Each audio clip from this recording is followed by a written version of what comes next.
Hello everyone, this is Rupesh Kumar and welcome you all in this test paper solution series।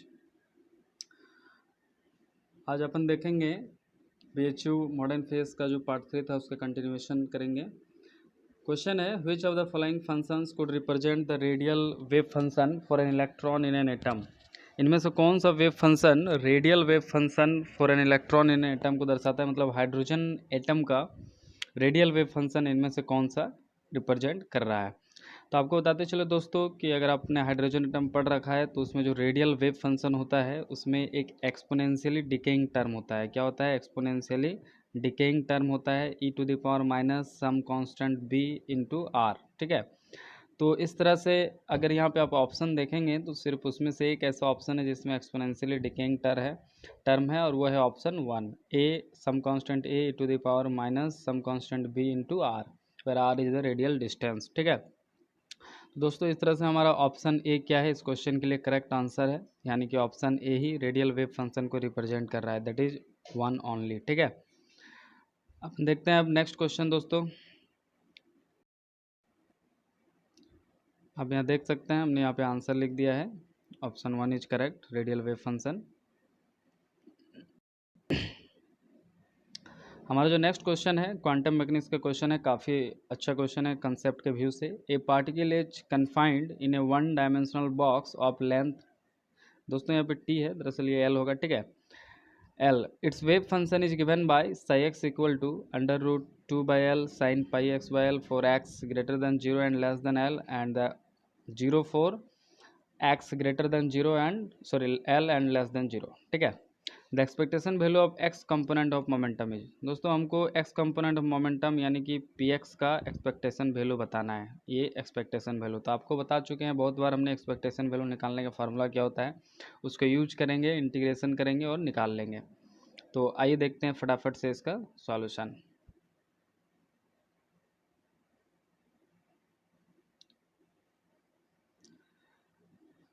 ये wave function दिया हुआ है Sai x equal to इतना 0 से L, particle in a box है, length है 0 से एल। ठीक है, देखिए बच्चों एक्स कंपोनेंट ऑफ मोमेंटम का एक्सपेक्टेशन या मीन वैल्यू निकालना है तो P x mean is equal to हो गया, अपन फॉर्मूला देखिए लगा दिए, psi P x psi by psi psi, inner product of psi. ठीक है, अब इसको अपन क्या करेंगे, ये ड्राक नोटेशन है, इससे अपने को इसको वेव नोटेशन में ले जाएंगे, वेव वर्जन में ले जाएंगे तो वहाँ इंटीग्रल में कन्वर्ट हो जाएगा, क्योंकि अभी जो हमारा फंक्शन दिया है उसमें अपन ड्राक नोटेशन लगा के सॉल्व यहाँ नहीं कर पाएंगे, तो आप इसको इंटीग्रेशन में ले जाएंगे। ठीक है, तो इसको देखिए अपन कैसे लिखते हैं, लिमिट क्या लेंगे इंटीग्रेशन का, 0 से एल है बच्चों, 0 से एल में वेव फंक्शन डिफाइन है, इसी वेव फंक्शन के अकॉर्डिंग निकालना है मोमेंटम का एक्सपेक्टेशन वैल्यू, तो इसी का लिमिट लेंगे यानी कि 0 से एल ले लेंगे। तो आप देख सकते हैं इंटीग्रेशन का लिमिट लिया है हमने 0 से एल।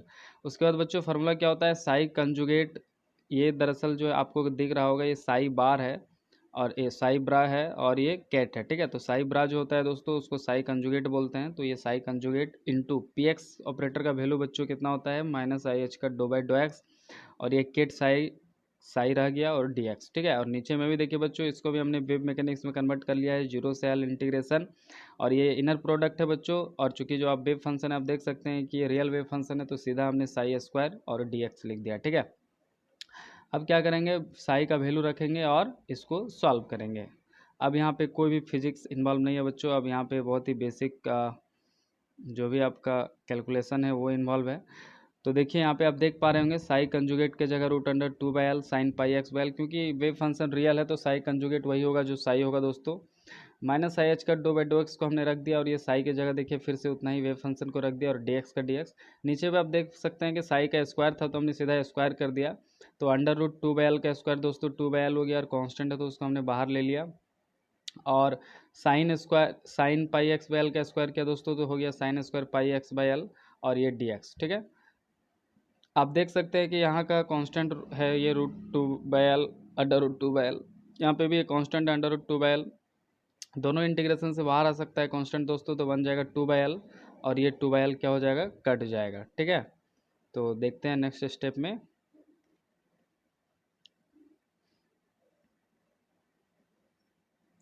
आप यहाँ देख सकते हैं कि हमने कॉमन लेके इसको काट दिया है, 12 काट दिया, यहाँ से भी आप देख सकते हैं माइनस आई एच कट हमने कॉमन ले लिया है। इंटीग्रेशन क्या बचा दोस्तों, जीरो से l sine pi x l, sine pi x l. और यहाँ पे देखिए दोस्तों d by d x of ये sine pi x by l है, ठीक है, क्योंकि एक्स के रिस्पेक्ट में डिफ्रेंसिएशन हो रहा है। तो देखिए sign pi x by L का डिफ्रेंसिएशन कितना हो गया दोस्तों, कॉस पाई एक्स एल, और कोफिशिएंट क्या है बच्चों, एक्स का पाई बाई एल है, तो पाई बाई एल भी कांस्टेंट मल्टीप्लाई हो जाएगा, और डी एक्स का डी एक्स, ठीक है। और नीचे में देखिए दोस्तों साइन स्क्वायर थीटा का वैल्यू क्या होता है, 1 minus cos two theta by two. तो हमने फार्मूला लिख दिया 1 minus cos two theta by two. अभी हमारा थीटा की जगह पाई एक्स बाई एल है दोस्तों, तो पाई एक्स बाई एल है थीटा की जगह, ठीक है। ये फार्मूला होता है, ठीक है, ट्रिगोनोमेट्री का। अब अपन देखें यहाँ पे क्या किए हैं, ऊपर वाला जो आप देख रहे होंगे उसको हमने फर्स्ट इंटीग्रल मान लिया है, ये माइनस एच कट को रहने दिया, ये जीरो से l sine pi x by l cos pi x by L, और ये पाई एल कांस्टेंट है, इसको तो अभी हम बाहर ले लेंगे नेक्स्ट स्टेप में, ठीक है। और ये डी एक्स, इसको हमने इंटीग्रल आई वन मान लिया, और जो नीचे वाला टर्म आप देख पा रहे होंगे दोस्तों उसको हमने इंटीग्रल ये टू देखिए भाई, इसको हम कांस्टेंट है बाहर ले लेंगे, बचा क्या 1 minus cos two pi x by L d x, इसको हमने इंटीग्रल आई टू मान लिया। अब दोनों आई वन आई टू को इंडिविजुअली दोस्तों सॉल्व करेंगे और इस इक्वेशन में यहाँ पे रख देंगे, इसको कुछ इक्वेशन मान लेते हैं, इक्वेशन 1, तो ये आसानी से पी का एक्सपेक्टेशन वैल्यू निकल जाएगा। आइए देखते हैं। तो इस तरह से हमारा पी एक्स का एक्सपेक्टेशन वैल्यू क्या हो गया दोस्तों, माइनस आई एच का टू पाई एल सारे बाहर ले लिए हैं, और ये सीधा इंटीग्रेशन बचा I one by I two, equation 1 मान लिया इसको। अब आई वन का वैल्यू देखिए दोस्तों क्या था, जीरो से l sine pi x L cos pi x by L और डी एक्स था, ठीक है। तो क्या करेंगे अपन, देखिए नीचे 2 से डिवाइड भी कर दिया और ऊपर में 2 से मल्टीप्लाई भी कर दिया। ऐसा क्यों किया, ताकि आपको मालूम है कि 2 साइन थीटा कॉस थीटा दोस्तों क्या होता है, साइन 2 थीटा, तो उस फॉर्म में लाने के लिए इसको हमने ऐसा किया, ठीक है। अब आप बड़े आसानी से यहाँ पे देख सकते हैं कि नेक्स्ट स्टेप में हमने इसको साइन 2 थीटा लिख दिया, तो sine 2 pi x by L d x, zero से एल लिमिट है, 1/2 बेचारा बाहर है दोस्तों। साइन एक्स का इंटीग्रेशन क्या होता है, माइनस कॉस एक्स, तो sine 2 pi x by L का इंटीग्रेशन हो गया minus cos 2 pi x by L, और कोफिशिएंट इंटीग्रेशन में दोस्तों डिवाइड होता है, तो देखिए 2 पाई एल से डिवाइड भी हो गया, और लिमिट है दोस्तों जीरो से एल। आप देख सकते हैं 2 पाई बाई एल को बाहर यहाँ पे ले लेंगे तो एल बाई 2 पाई हो जाएगा, और पहले से 2 है, और इस माइनस को भी हमने बाहर ले लिया, तो माइनस एल बाई 4 पाई हो गया, ठीक है। अंदर में बचा सिर्फ cos 2 pi x by L, और लिमिट है दोस्तों जीरो से एल। ये माइनस एल बाई 4 पाई, अब देखिए हमने एक्स के जगह लिमिट रखना है, एक्स के जगह एक बार एल रखना है, और एक्स के जगह एक बार जीरो रखना है, और बीच में माइनस देना है फार्मूला का, ये लिमिट रखने का दोस्तों कंसेप्ट है। तो एक बार कॉस एल जैसे एक्स की जगह रखेंगे तो एल एल कट जाएगा, कॉस 2 पाई बचेगा, माइनस जीरो रखेंगे तो पूरा कॉस जीरो हो जाएगा, ठीक है। तो कॉस 2 पाई दोस्तों +1 होता है, बीच में देखिए माइनस है, और कॉस जीरो का वैल्यू भी +1 होता है, तो 1 माइनस 1 जीरो, यानी कि ये पूरा आई वन जो इंटीग्रेशन है दोस्तों ये कितना हो गया, जीरो। मज़ेदार बात यह है कि ये पूरा अगर आई वन जीरो हो गया, तो आप यहाँ पे देख सकते हैं कि जैसे ही आई वन का वैल्यू जीरो रखेंगे दोस्तों, ये पूरा इंटीग्रल ये पूरा टर्म इक्वेशन क्या हो जाएगा, जीरो हो जाएगा, यानी कि जो पी एक्स का एक्सपेक्टेशन वैल्यू है दोस्तों वो निकल गया, कितना आ गया, जीरो। अच्छा आई टू का अपन कैसे सॉल्व करेंगे आपको बता देते हैं दोस्तों, इस तरह के क्वेश्चन बहुत इंपॉर्टेंट है। देखिए क्या कंसेप्ट है उसको सॉल्व करने का, इंटीग्रेशन में भी हालांकि आप पढ़े होंगे, बहुत ही बेसिक इंटीग्रेशन है, खैर भूल गए होंगे तो बता देता हूँ। आई टू क्या था बच्चों, जीरो से L 1 minus cos 2 pi x by L d x. यहाँ पे क्या करेंगे दोस्तों, इंटीग्रेशन को दोनों अलग अलग टर्म में ऑपरेट कर लेंगे, तो जीरो से एल ये डी एक्स यहाँ 1 के साथ मल्टीप्लाई हो गया दोस्तों, तो ये जीरो से एल डी एक्स बन गया, देखिए बीच में माइनस है, माइनस, और जीरो से L cos 2 pi x by L d x, ये दो अलग अलग इंटीग्रल आ गया। अब ये तो देख सकते हैं दोस्तों आप डी एक्स का इंटीग्रेशन जीरो से एल लिमिट है, तो ये एल हो जाएगा, बीच में माइनस है, cos 2 pi x by l, cos x का इंटीग्रेशन दोस्तों प्लस साइन एक्स होता है, तो cos 2 pi x by L का दोस्तों क्या हो गया, sine 2 pi x by L, और coefficient 2 pi l by divide कर दिए, और लिमिट है जीरो से एल, एल माइनस एल, और ये देखिए 2 पाई बाई एल यहाँ पे कॉमन आ गया, तो एल बाई 2 पाई बन गया, और अब एक्स के जगह लिमिट रख रहे हैं दोस्तों, एक बार एल एक बार जीरो, तो ये भी sine 2 pi minus sine zero बन गया। अब आप यहाँ पे देख सकते हैं दोस्तों कि एल माइनस एल बाई 2 पाई, और ये साइन 2 पाई का दोस्तों वैल्यू जीरो होता है, साइन जीरो का भी वैल्यू जीरो होता है, तो जीरो माइनस जीरो जीरो, ये पूरा जीरो आ गया, तो इस तरह से ये एल माइनस जीरो, तो ये कितना आ गया दोस्तों, एल आ गया, ठीक है। एल माइनस ये पूरा टर्म जीरो है दोस्तों, तो एल माइनस जीरो एल आ गया। आई टू कितना है दोस्तों, एल आया।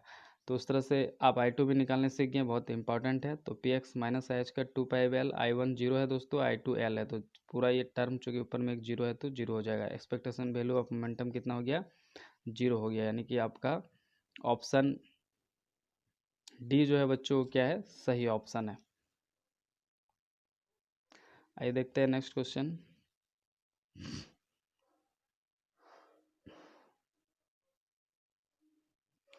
नेक्स्ट क्वेश्चन है, the length of a spaceship is measured to be exactly half of its proper length by an observer, the relative velocity of the observer is. ठीक है बच्चों, जो लेंथ है स्पेसशिप का is measured to be exactly half of its proper length. जो measured length होता है दोस्तों, या फिर जो मूविंग लेंथ होता है जिसको अपन एल से डिनोट करते हैं, वो कितना है, L not by two, half of its proper length. Proper length को दोस्तों एल नॉट से डिनोट करते हैं। प्रॉपर लेंथ का ही दूसरा नाम रेस्ट लेंथ भी है। The relative velocity of the observer is, तो वेलोसिटी बताना है। तो यहाँ से आप देख सकते हैं कि ये जो दिया है कंडीशन, इससे एल बाई अगर एल नॉट का आप वैल्यू निकालेंगे दोस्तों तो कितना आएगा, 1/2 आएगा। ठीक है, अब अपने को एल और एल नॉट में एक रिलेशन मालूम है, कहाँ से, लेंथ कॉन्ट्रैक्शन फार्मूला से, उसको यूज करेंगे। और वो फार्मूला कितना है दोस्तों, L is equal to, okay, ये देखिए फार्मूला है लेंथ कॉन्ट्रैक्शन का, L is equal to L naught under root 1 minus v square by c square. तो देखिए यहाँ से दोस्तों एल बाई एल नॉट अगर करेंगे तो ये बचेगा under root 1 minus v square by c square. और अपने को इस क्वेश्चन में देखिए एल बाई एल नॉट का वैल्यू कितना दिया हुआ है बच्चों, यहाँ से आप निकाल लेंगे एल बाई एल नॉट, ये कितना दिया है, 1/2। Okay, so 1/2 is equal to under root 1 minus v square by c square. और अब इसको सॉल्व करने के लिए अपन क्या करेंगे, स्क्वायरिंग बोथ साइड करेंगे। क्या करेंगे, स्क्वायरिंग बोथ साइड। जैसे स्क्वायरिंग बोथ साइड करेंगे दोस्तों, ये 1/2 क्या बन जाएगा, ये 1/4 बन जाएगा, और यहाँ से अंडर रूट हट जाएगा तो बचेगा 1 minus v square by c square. अब आप देख सकते हैं इसको फर्दर अपन क्या करेंगे, सॉल्व करेंगे। इस भी स्क्वायर पे सी स्क्वायर को दोस्तों उठा के ले आएंगे एलएचएस में, और इस 1/4 को ले जाएंगे आरएचएस में, तो कुछ इस तरह से बन जाएगा ये। अब ये एलसीएम लेंगे तो 3/4 आ जाएगा, और भी स्क्वायर इज इक्वल टू कितना हो जाएगा, सी स्क्वायर को उठा के अपन आरएचएस में ले गए तो 3/4 इंटू सी स्क्वायर। तो दरअसल इस तरह से भी कितना हो जाएगा बच्चों, अंडर रूट 3/4 सी स्क्वायर। और ये अंडर रूट 3/4 को आप कैसे सॉल्व करेंगे, रूट 3 ऊपर में बचेगा दोस्तों, नीचे में 4 का रूट 2 हो जाएगा, और सी स्क्वायर से सी निकल जाएगा। तो इस तरह से वेलोसिटी का दोस्तों वैल्यू कितना आ गया, रिलेटिव वेलोसिटी का वैल्यू आ गया √3/2c। ऑप्शन सी जो है दोस्तों यहाँ पे √3/2c, ये हमारा क्या होगा, करेक्ट ऑप्शन होगा। आइए देखते हैं नेक्स्ट क्वेश्चन।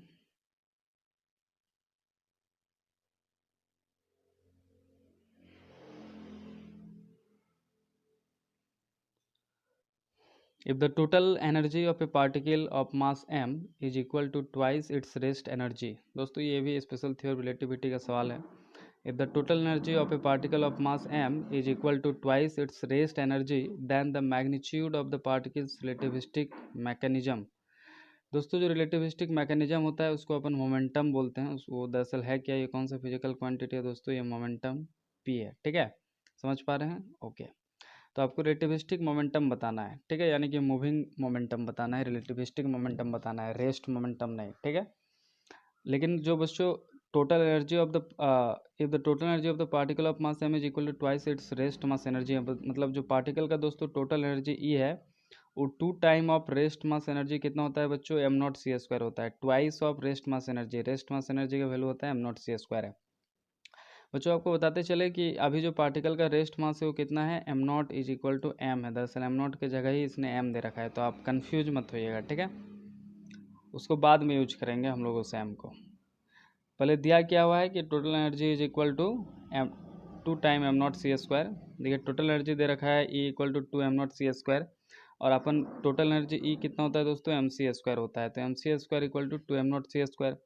अब दोस्तों मूविंग मास में और रेस्ट मास में एक रिलेशन होता है कि जो मूविंग मास होता है दोस्तों इज इक्वल टू होता है rest mass m naught, sorry, moving mass m is equal to होता है rest mass m naught divided by under root 1 minus v square by c square. ठीक है, तो देखिए उसी को अपन यूज किए यहाँ पे, m equal to m naught by under root 1 minus v square by c square. देख सकते हैं कि एम नॉट सी स्क्वायर इधर से एम नॉट सी स्क्वायर दोस्तों कैंसिल हो गया, तो आपके पास सिर्फ बचा क्या। अब हमने क्या किया दोस्तों, यहाँ पे रेसिप्रोकल ले लिया, दोनों साइड रेसिप्रोकल जैसे ही लेंगे तो इधर 2 का बन जाएगा दोस्तों 1/2, और इधर ये नीचे में था under root 1 minus v square by c square, तो ये ऊपर चला गया। अब हमने क्या किया है, स्क्वायरिंग बोथ साइड किया है, तो जैसे आप स्क्वायरिंग बोथ साइड करेंगे ये क्या बन जाएगा, 1 minus v square by c square, और ये 1/2 क्या बन जाएगा, 1/4। यहाँ से फिर आप v square by c square का वैल्यू निकालेंगे तो 3/4 आ जाएगा, और फाइनली जब आप दोस्तों भी का वैल्यू निकालेंगे तो वो कितना आ जाएगा, √3/2 टाइम सी। ठीक है, ये तो वेलोसिटी निकल गया। अपने को क्या निकालना है दोस्तों, रिलेटिविस्टिक मोमेंटम। तो आपको बताते चले कि रिलेटिविस्टिक मोमेंटम निकालना है। तो रिलेटिविस्टिक मोमेंटम कितना होगा दोस्तों, P equal to mass, relativistic mass into relativistic velocity, ठीक है। तो दोस्तों रिलेटिविस्टिक मास को रहने देते हैं और रिलेटिविस्टिक वेलोसिटी अभी हम लोग निकाल चुके हैं √3/2c, तो उसको रख दिए। अब अपने को रिलेटिविस्टिक मास निकालना है दोस्तों। तो देखिए रिलेटिविस्टिक मास या मूविंग मास का फॉर्मूला क्या होता है दोस्तों, m0/√1 - v² और आपको मालूम है कि अभी जो ऑब्जेक्ट का रेस्ट मास है दोस्तों कितना दिया हुआ है, स्मॉल m दिया हुआ है, ठीक है, स्मॉल m हमने रख दिया। और ये √1 - v²/c²। दोस्तों v कितना है, देखिए अभी हमने निकाला है √3/2c यहाँ से, तो v² करेंगे तो वो 3/2c² हो जाएगा दोस्तों, सॉरी 3/4c² हो जाएगा। और नीचे में ऑलरेडी यहाँ डिवाइड है c², तो c² कट जाएगा तो बचेगा 3/4। तो जैसे v²/c² को अपन निकालेंगे कितना आ जाएगा, 3/4 आ जाएगा। फिर इसको फाइनली जब बच्चों सॉल्व करेंगे हम लोग, यहाँ से जो नीचे वाला फैक्टर दोस्तों इसको सॉल्व करके ये 2 आ जाएगा, 1/2 आ जाएगा, 1/2 आएगा तो ऊपर चला जाएगा तो 2m हो जाएगा। यानी कि बच्चों जो रिलेटिविस्टिक मास है हमारा कितना निकल गया, वो रेस्ट मास के टर्म में ट्वाइस ऑफ रेस्ट मास निकल गया, ठीक है। तो बच्चों अब यहाँ पे अपन क्या करेंगे, जो रिलेटिविस्टिक मोमेंटम था, यहाँ पे रिलेटिविस्टिक मोमेंटम जो था कि रिलेटिविस्टिक मास इंटू √3/2c, यहाँ पे रिलेटिविस्टिक मास का वैल्यू रख देंगे जो 2m आया है, आप यहाँ पे देख सकते हैं आसानी से। 2m आया रिलेटिविस्टिक मास और रिलेटिविस्टिक वेलोसिटी देखिए यहाँ से √3/2c आया। अब इसको अपन सॉल्व कर लीजिए तो देखिए 2 कट गया तो ये कितना बचा, √3 टाइम mc। m क्या है दोस्तों, इसका अभी पार्टिकल का रेस्ट मास है, m0 की जगह m दिया हुआ है।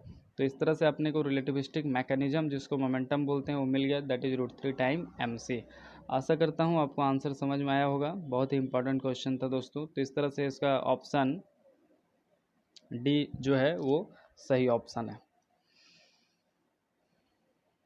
आइए देखते हैं नेक्स्ट क्वेश्चन।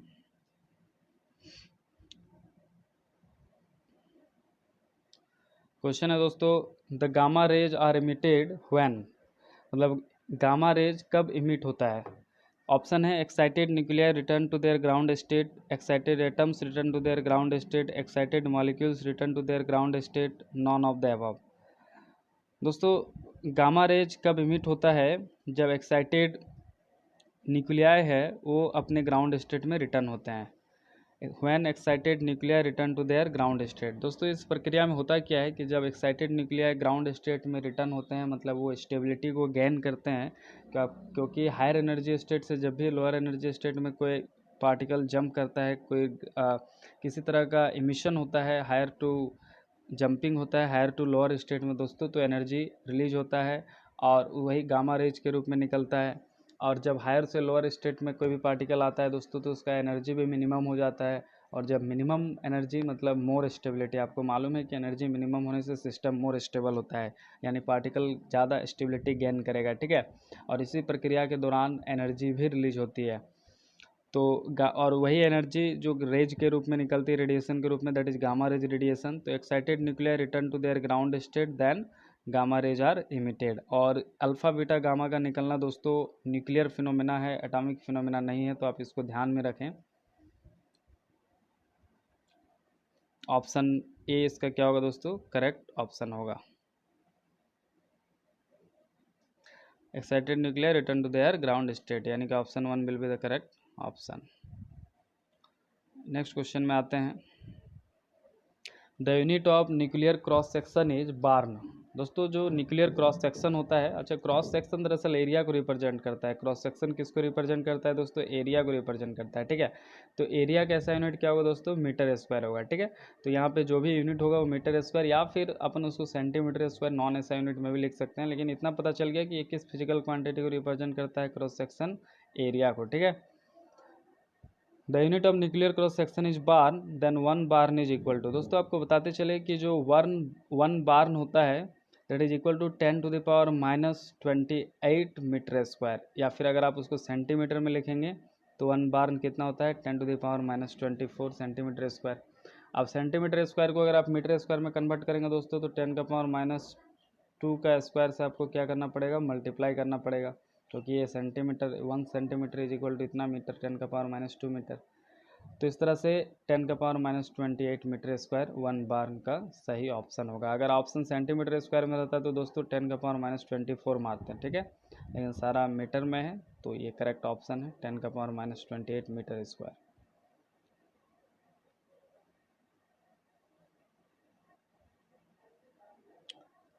नेक्स्ट क्वेश्चन है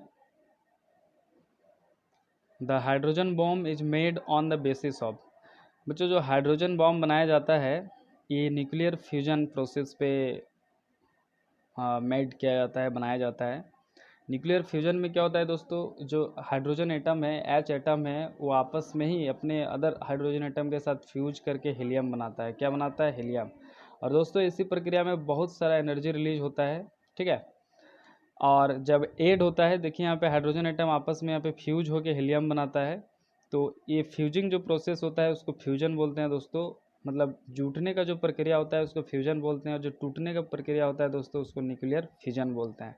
तो हाइड्रोजन बम दोस्तों हाइड्रोजन एटम के आपस में फ्यूज होके मतलब जुट के हीलियम बनाने के प्रोसेस के दौरान ये मतलब उसी कंसेप्ट पे बनाया जाता है।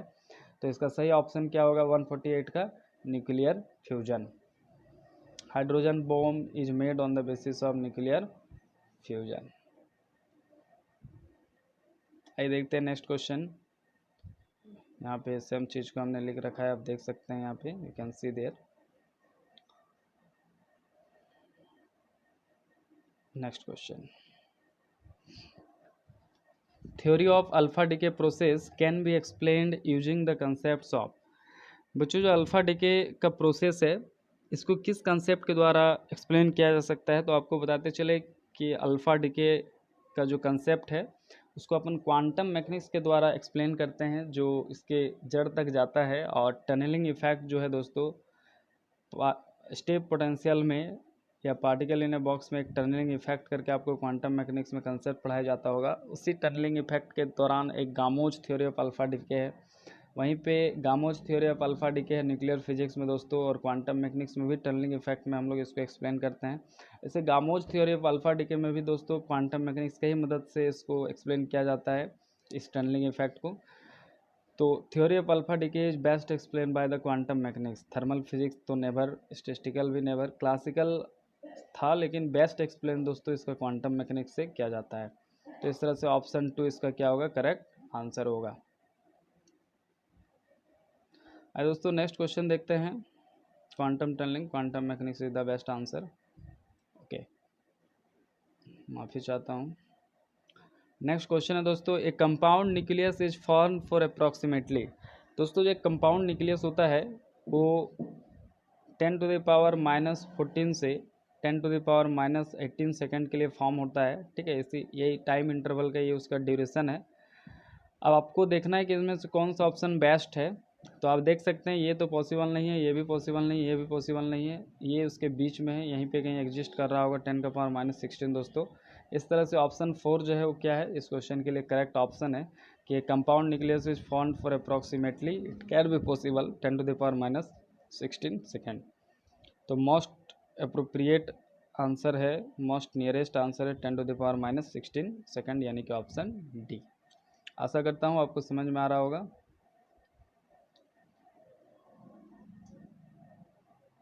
आप यहाँ पे देख सकते हैं दोस्तों कि जो एवरेज होता है वो 10⁻⁻14 second is also observe on an average. 10⁻⁻14 second को भी ऑब्जर्व किया गया है दोस्तों। सॉरी हमने गलत बता दिया, रेंज 10⁻⁻16 से -18 है दोस्तों। तो इस तरह से हमारा ऑप्शन 10⁻⁻16 करेक्ट है। कंपाउंड रिएक्शन यानी एटॉमिक फेज का क्वेश्चन है दोस्तों। नेक्स्ट क्वेश्चन देखते हैं।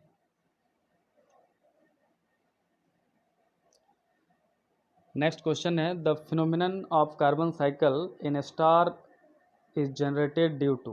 दोस्तों जो स्टार में कार्बन साइकिल का फिनोमिना होता है वो किस कारण से होता है? तो इसका भी जो कारण है दोस्तों वो न्यूक्लियर फ्यूजन है, यानी कि वहाँ पे भी सेम कंसेप्ट होता है, हाइड्रोजन एटम फ्यूज होकर हीलियम एटम बनाते हैं, हीलियम मालिक्यूल हीलियम एटम्स बनाते हैं और बहुत सारा एनर्जी रिलीज होता है, गामा रेज रेडिएशन रिलीज होता है, ये कुछ प्रोसेस है। तो इसका भी करेक्ट आंसर है ड्यू टू न्यूक्लियर फ्यूजन। आइए थोड़ा इसका और कुछ अगर एक्सप्लेनेशन है आंसर में तो उसको देख लेते हैं दोस्तों। Nuclear fusion, hydrogen atom fuse होकर हीलियम एटम बनाते हैं, कार्बन साइकिल इन स्टार इसी थ्योरी पे बेस है दोस्तों, और इसके दौरान गामा रेडिएशन भी रिलीज होता है, आप याद रखें इसको। यानी कि जो आपका करेक्ट ऑप्शन है दोस्तों वो क्या है? Option C, that is the nuclear fusion, nuclear fusion. आइए देखते हैं next question. Okay, the half life T half and the mean life T bar of radioactivity are connected by. दोस्तों T half और T bar किस तरह से radio activity में आपस में कनेक्टेड हैं, तो आपको सबसे पहले इन दोनों का फॉर्मूला मालूम होना चाहिए। दोस्तों रेडियो एक्टिविटी में जो हाफ लाइफ टाइम होता है टी हाफ, उसका हम लोग यहाँ डेरिवेशन नहीं करेंगे, लेकिन आपको बताते हैं उसका जो फार्मूला होता है दोस्तों, वो होता है ln2, जिसका वैल्यू होता है 0.693 बाय लेमडा। ठीक है, और जो बच्चों मीन लाइफ टाइम का एक्सप्रेशन आता है सॉल्व करने पे, वो आता है दोस्तों 1 बाय लेमडा। कितना आता है? 1 बाय लेमडा। अब इस दोनों में आपको रिलेशन बताना है, तो कुछ नहीं, आप लेमडा के जगह पे ये रख दीजिए 1 बाय टी बार। ठीक है, 1 बाय टी बार। तो देखिए इसको हमने कैसे सॉल्व किया है, बहुत ही आसान क्वेश्चन था दोस्तों एटॉमिक फिजिक्स से। देख सकते हैं आप यहाँ पे हमने मीन लाइफ को टाउ से लिया है, आप क्वेश्चन में टी बार लिया है, डजन मैटर, लास्ट में टी बार कर लेंगे। 1 बाय लेमडा इक्वेशन 1, और टी हाफ दोस्तों कितना होता है? 0.693 by lambda equation 2। Using equation 1 and 2 आप देख सकते हैं दोस्तों को टी हाफ इक्वल टू 0.693, और ये लेमडा के जगह हमने क्या रख दिया? देखिए लेमडा को यहाँ ले, टाउ को यहाँ ले आए, तो 1 बाय टाउ बन जाएगा। ठीक है, अब देखिए इसको हमने टाउ को सबसे ऊपर ले गया हूँ। अब देखिए जो 1 बाई टाव है दोस्तों, इसको इस पूरा इक्वेशन को हमने सॉल्व करके देखिए कुछ इस तरह से लिख दिया, tau equal to T half by 0.693, और टाव जो है यहाँ पे हमारा मीन लाइफ था, और उसी को क्वेश्चन में टी बार से रिप्रेजेंट किया है, तो हमने टी बार लिख दिया। T bar is equal to T half by 0.693। दोस्तों 1 बाई 0.693, आप इस फैक्टर को जब सॉल्व कीजिएगा तो ये 1.44 आएगा, डिवाइड करने से 1 बाई 0.693 दोस्तों कीजिएगा तो कितना आएगा? 1.44। तो इस तरह से ये 1.44 हो गया 1 बाई 0.693, और ये टी हाफ मल्टीप्लाइड में है। तो इस तरह से जो टी मीन है बच्चों, जो मीन लाइफ टाइम है रेडियो एक्टिविटी में किसी रेडियो एक्टिव एटम या सैंपल का दोस्तों, वो कितना आ गया? 1.44 times T half. This is the relation between T bar and T half. तो आप देख सकते हैं कि जो क्वेश्चन में बेस्ट करेक्ट ऑप्शन है दोस्तों, क्या है? ऑप्शन ए है। आशा करता हूँ आपको समझ में आया होगा।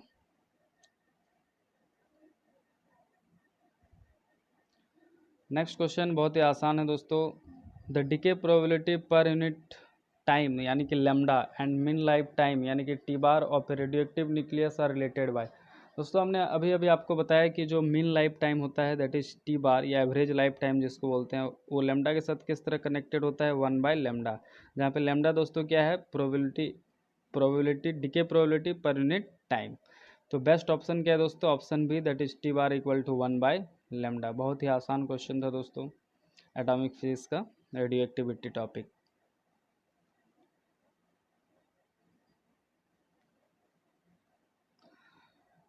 नेक्स्ट क्वेश्चन है, थोड़ा जूम कर देते हैं इसको।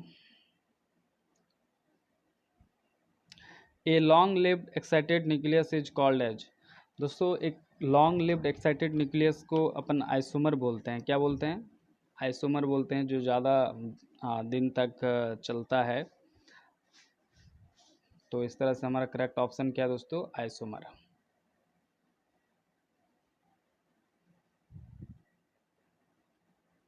Isomer is a long lived excited.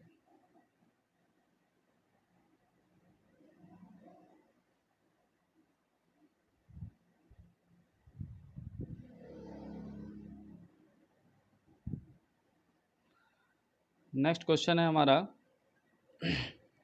Radium nucleus has a half life approximately equal to 1620 years sorry approximately equal to 1620 years, thus its decay constant would be. दोस्तों एक रेडियन न्यूक्लियस का half life दिया हुआ है, यानी कि T half दिया है 1620 ईयर्स, यानी कि 1620 ईयर्स, दज it decays constant would B, यानी कि लेमडा अपने को दोस्तों निकालना है। ठीक है, आंसर पर ईयर में ही बताना है, तो अपने को कुछ भी यूनिट में चेंज बदलाव करने की ज़रूरत नहीं है। अपन सीधा टी हाफ का यहाँ पे फॉर्मूला लिखेंगे और इसको कैलकुलेट कर लेंगे। ठीक है,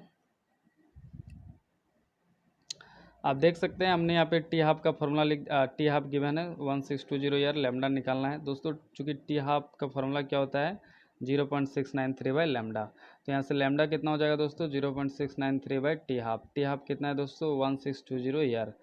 तो आप देख रहे हैं इसको डिवाइड करके सॉल्व करने से कितना बन जा रहा है? 4.27 इंटू 10⁻⁻4 पर ईयर। समझ पा रहे हैं दोस्तों? तो आंसर इसका क्या होगा 4.27 into 10⁻⁻4 per year is the decay constant. तो आइए देख लेते हैं कि कौन सा ऑप्शन हमारा यहाँ पे सही है।